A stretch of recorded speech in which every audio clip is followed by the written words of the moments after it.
Krásny roh.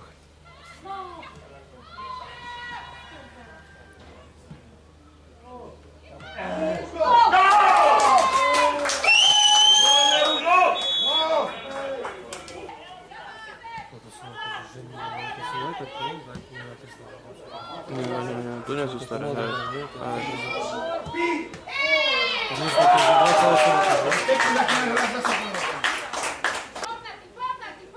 Na dobrání!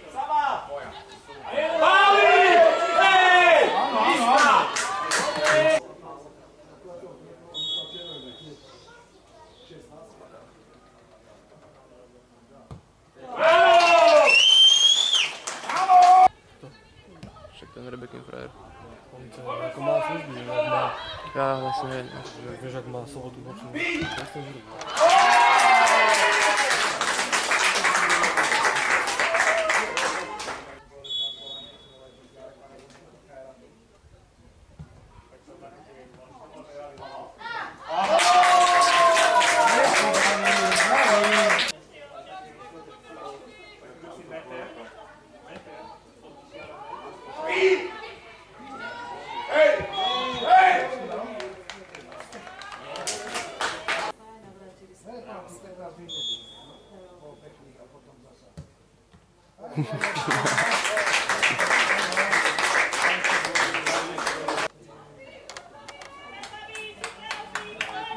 zase niekoho vyplnú taký, že... Víťaz, hej? Emily Suchoňová. Emily, aký bol ten zápas z tvojho pohľadu?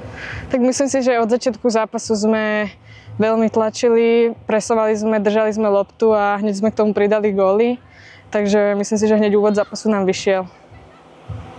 Ty si potom striedala v druhom polčase. Dobrý ťah trénerky, pretože vlastne pani 2 minúty si bola na ihrisku a už si dala gól.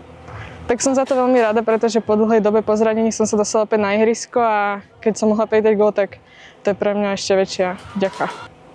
A ešte pridajme to, že vlastne tvoje prvé mesiace tu v Slovane, ako ich zatiaľ vnímaš? Aký je Slovan? Tak Slovane sa mi páči úplne všetko, od tréningov, po tým, po kabínu a myslím si, že veľmi dobre pracujeme a som veľmi spokojná. Asistentka trénera Dominika Rezeková pri našom mikrofóne. Dominika, ty si jedna z mála, ktorá si pamätá aj viac gólový zápas s Ružomberkom ako len 4 alebo 5. A dnes sa tento výsledok zrodil aj tu, v Turanoch. A aký to bol zápas? Nastúpili sme veľmi dobre do zápasu, boli sme aktívni, hneď sme to premenili v gól, padol nám aj druhý, potom sme niektoré šance pozahadzovali, po hrubke sme dostali zbytočný gól na 2-1, potom nám trošku upadlo tempo, čo bola škoda, lebo ten Ružomberok pre nás nebol nejaký nebezpečný. Na konci opäť chyba a z rohu sme inkasovali do šatne, v šatni sme si povedali nejaké veci a druhý polčas už bol v našej režii. Super, väčšinou doťahoval to dvojgólové manko v tomto dueli.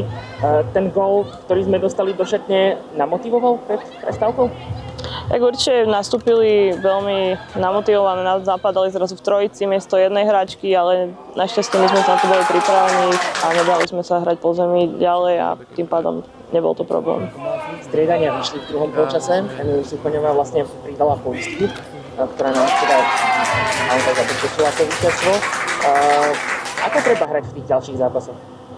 Určite nemôžeme sa báť, musíme mať presne takýto úvod, ako nám to vyšlo s Prešovom, rovnako nám to vyšlo s Ružomberkom. Ten gól na začiatku veľmi pomôže na nervozitu, ale musíme zmeniť to, že po góle sa uspokojujeme a musíme pokračovať ďalej tej hre.